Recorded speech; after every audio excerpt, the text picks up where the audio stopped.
Quel manque de respect. Bravo. Bravo les gars. Vous avez même pas honte. C'est ça le problème. Vous vous rendez même pas compte de ce que vous avez fait. Le Real Madrid s'incline 2-1 face au Betis. Alors qu'on avait besoin de cette victoire-là pour se rapprocher du FC Barcelone. L'Atlético de Madrid qui passe juste devant nous, notre prochain adversaire. Mentalement déjà, ça tape. Là, le Barça, ils vont jouer dans quelques heures. Et s'ils s'imposent, ils nous mettent un écart. Et vous êtes satisfaits. Vous êtes tranquilles, les gars. Et je veux m'adresser à certains Madrilènes. Parce que lorsque j'avais fait une vidéo où j'avais dit clair, net et précis que le Real Madrid ne jouait pas bien et que j'étais inquiet pour la suite. Et qu'il y en a certains qui me disaient non mais tranquille, il y a la victoire, c'est le plus important, comme des gogoles. Là, vous comprenez, il n'y a pas la victoire, il n'y a pas la manière. J'espère que vous avez percuté là maintenant. Ah non, tranquille, vous allez me dire qu'on a le temps. Bordel, on est en mars. On est en mars, bordel. Est-ce que tu comprends ça? On est en mars.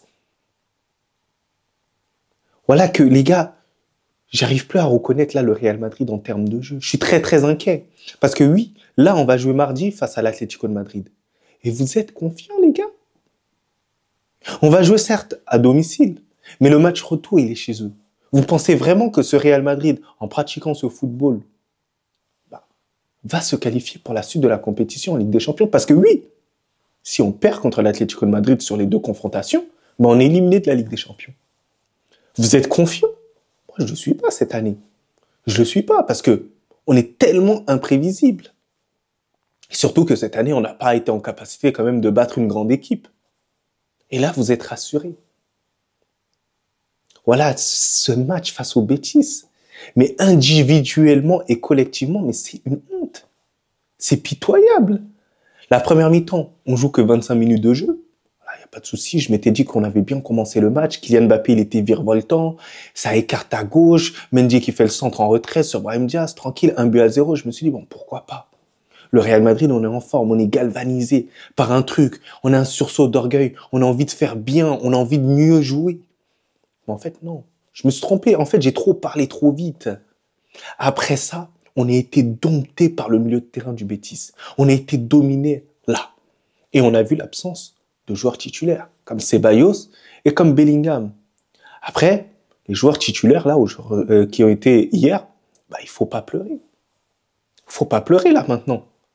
Parce que lorsqu'ils ne sont pas là, ces joueurs-là, là on voit quelques petites lacunes. La création en termes de jeu, il n'y a pas eu énormément de création là aujourd'hui. Pourquoi? Parce que lorsqu'on a été égalisé par le Betis, tranquille, ça peut arriver, il n'y a pas de souci. Il n'y a pas eu de réaction. On s'est fait gifler gauche-droite. Le Betis a marqué le deuxième but. Sur un penalty entièrement mérité, il y avait penalty. On a eu la chance et la bénédiction du fait que l'arbitre n'ait pas vu la faute sur Aurélien Tchouameni. Parce que oui, il y avait penalty une nouvelle fois pour le Betis Séville. Mais heureusement que l'arbitre, il s'est dit, bon, tranquille, bon, ils me font pitié, donc on va pas siffler le penalty. Même les joueurs du Betis, ils ont compris. Ce sont des miskines, gros. Ils sont nuls, gros. Tranquille. On va gagner même sans ça. Mais il n'y a même pas eu de réaction. On n'a pas vu les trois attaquants, que ce soit Vinicius, Mbappé, Rodrigo, on ne les a pas vus. Au milieu de terrain, ça a été mauvais, catastrophique, affreux, sur tous les aspects, défensif, offensif, même au niveau des transmissions, c'était pas assez bien huilé, ça déstabilisait rien du tout, ça perdait très très rapidement la balle. Défensivement, j'ai absolument rien compris. Et là, j'en veux à Carlo Ancelotti. Carlo Ancelotti va falloir t'expliquer. Explique-toi, Carlo Ancelotti. Pitoyable, nul, catastrophique. Pété. Tu nous as baisé. En fait, t'es contre nous, le Real Madrid, en fait, j'ai capté. T'es pas pour le Real Madrid, là, en ce moment. Tu souhaites ruiner le Real Madrid. Et j'ai l'impression, il y a quoi? Hein? Il y a du caca dans tes yeux? Il y a du beau dans tes yeux? Asensio, pourquoi tu le mets sur le banc? Asensio, c'est ton meilleur joueur défensif. Je mets même pas seulement défenseur central, défensif. Il est meilleur qu'absolument tout le monde. La méritocratie. Est-ce que tu connais ça, Carlo Ancelotti? Est-ce que tu connais ça? Carlo Ancelotti, en fait, aujourd'hui, tu nous as tués. Pourquoi tu nous mets à la bas? À la bas sur un match important, sur un match où il y aura de l'intensité. Est-ce que tu facilites? Et le problème, c'est que moi, j'ai un problème avec Carlo Ancelotti. C'est qu'en fait, lorsqu'il a de l'affection pour un joueur, il force. C'est un forceur. Lorsque c'est pour mettre en avant les jeunes, il ne le met pas. Lorsqu'il n'y a pas trop cet aspect d'affection, il ne le met pas. Alors que le petit, il est plus fort qu'Alaba. Il est plus fort qu'Alaba. Là, je vois ce qu'il a voulu tenter. Il a essayé de nous mettre Alaba pour forcer à le mettre titulaire pour les suites. Oui, non, mais je connais Carlo Ancelotti. Il a essayé de nous faire adhérer tout ça pour que les gens disent « Waouh, la charnière centrale entre Rudiger et Alaba, c'est incroyable. » Mais non, les choses, ils ont changé. Les choses, ils ont changé. On a vu qui était le boss de la défense. On a vu que techniquement, c'était Asensio. Physiquement, c'était Asensio. Dans les tacs, c'était Asensio. Sur absolument tout, c'était Asensio. Et les gars, même les changements, nous faire rentrer Arda Güler à ce moment-là, mais non. Le petit Arda Güler, ça se voit que il est en difficulté. Tu peux pas le faire jouer dans des matchs comme ça.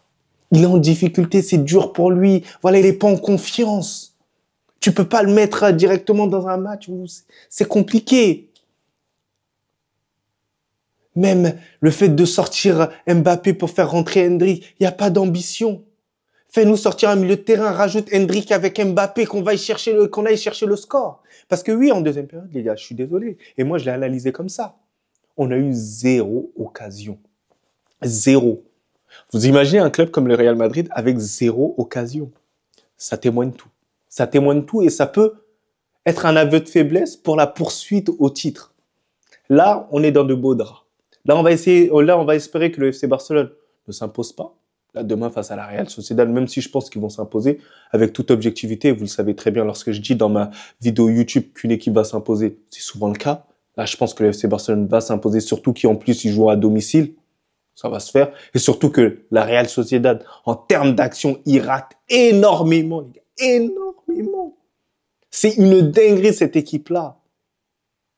Vous voyez l'ancien Ousmane Dembélé. Il y a 11 anciens Ousmane Dembélé dans cette équipe-là.